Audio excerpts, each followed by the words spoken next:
Sahabat, pertemuan kita kali ini akan berbicara mengenai tempat menurunkan beban. Sahabatku, ada seorang wanita muda ditemukan mati lemas di kamarnya karena minum obat tidur terlalu banyak. Wanita itu minum obat tidur sebanyak 30 tablet, sehingga badannya lemas dan jantungnya berhenti berdetak. Menurut keluarganya, wanita muda itu nekat bunuh diri karena beban hidupnya terlalu berat. Wanita muda itu memiliki seorang anak balita yang harus dihidupinya. Suaminya sudah 3 tahun meninggalkannya.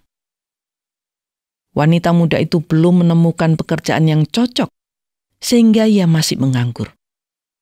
Ketika ia sadar hutangnya sudah banyak dan tidak akan bisa membayarnya, ia pun mengambil jalan pintas, yaitu bunuh diri, mengakhiri hidupnya sendiri. Sahabat, ada banyak sekali wanita di dunia ini yang seperti wanita tadi. Tak kuat lagi menanggung beban hidupnya. Siapa yang tidak memiliki beban hidup di dunia ini?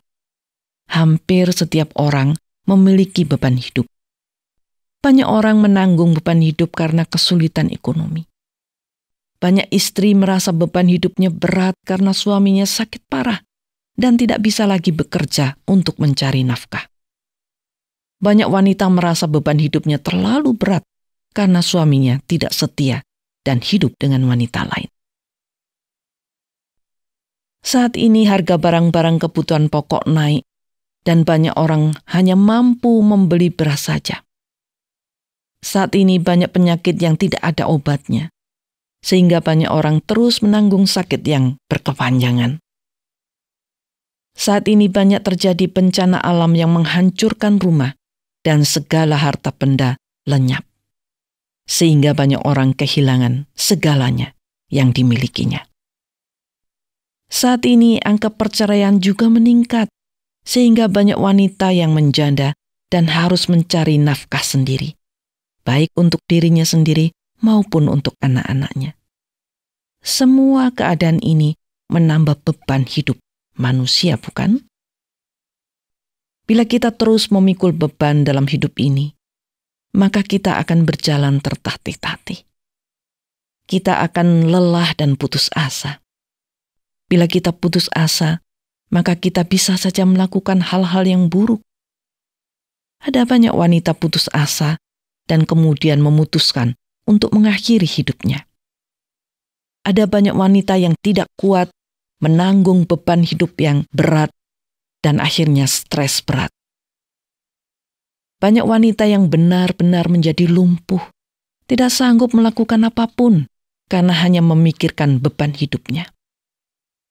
Banyak wanita tidak sanggup lagi mengurus anak dan keluarganya karena tidak memiliki kekuatan apa-apa lagi.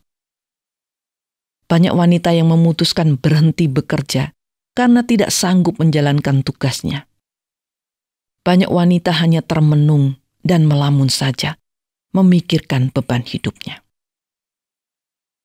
Tetapi sahabatku, sebaliknya, ada pula banyak wanita yang menemukan tempat menurunkan bebannya, sehingga ia merasa lega dan merasa ringan. Banyak wanita akhirnya bisa melanjutkan hidupnya lagi setelah beban hidupnya yang berat itu terangkat. Memang, bagi yang bisa menemukan tempat untuk meletakkan beban dan menaruh bebannya, hidupnya tentu akan tenang dan nyaman. Hidup akan tenang dan damai dan penuh sukacita bila beban hidup kita terangkat. Sayangnya, ada banyak wanita yang tidak tahu harus melakukan apa bila mereka tidak sanggup menurunkan bebannya. Mereka tidak bisa menurunkan beban hidupnya, dan terpaksa beban itu dipikulnya terus-menerus. Lalu apa sih yang sebenarnya bisa kita lakukan atau bisa dilakukan oleh seorang wanita bila ia sedang memikul beban berat dalam hidupnya?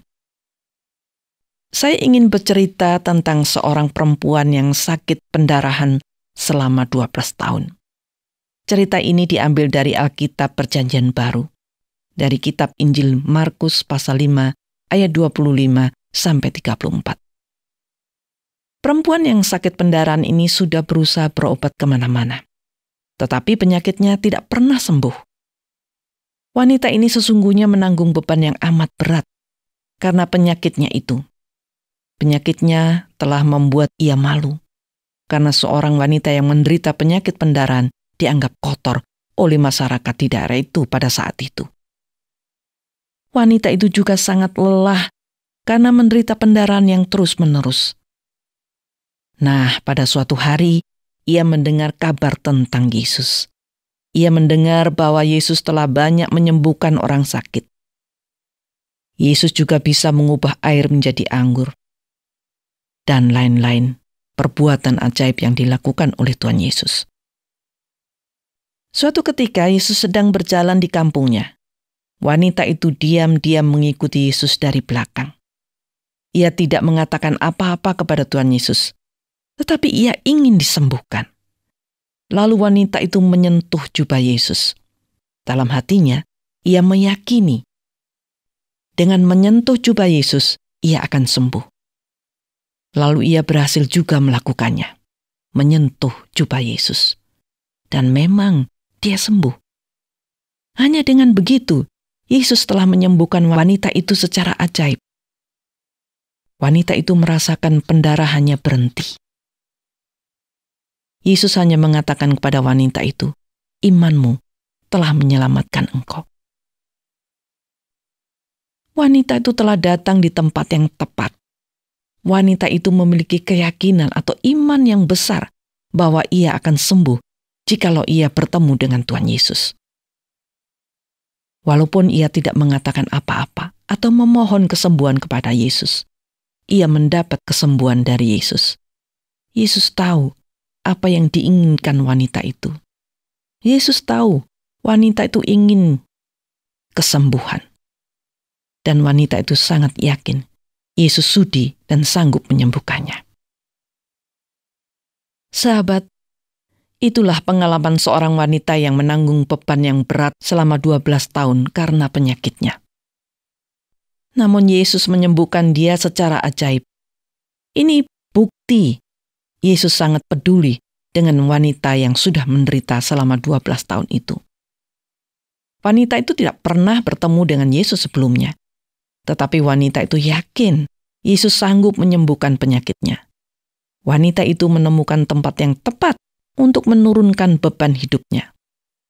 Wanita itu tentu merasa lega karena Yesus telah menghilangkan penyakitnya secara tuntas. Maka tidak ada lagi beban berat yang harus dipikulnya.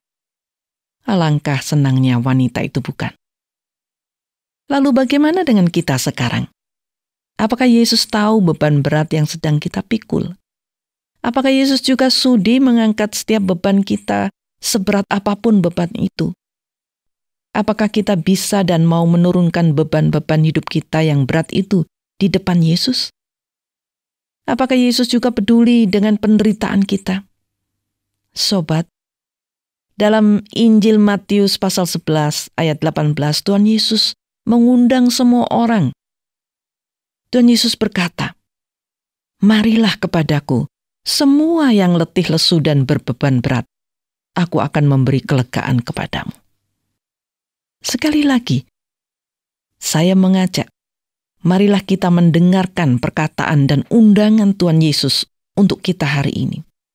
Tuhan Yesus mengatakan kepada kita hari ini, "Marilah kepadaku, semua yang letih lesu dan berbeban berat. Aku akan memberi kelegaan kepadamu."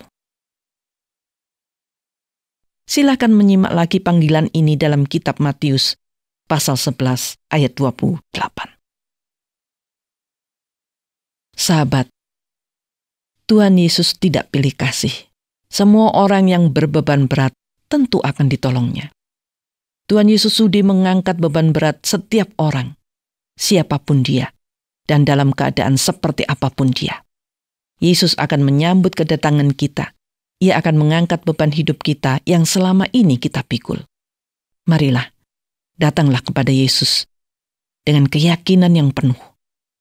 Itulah yang akan membuat Yesus menyambut kedatangan kita dan menurunkan beban hidup kita.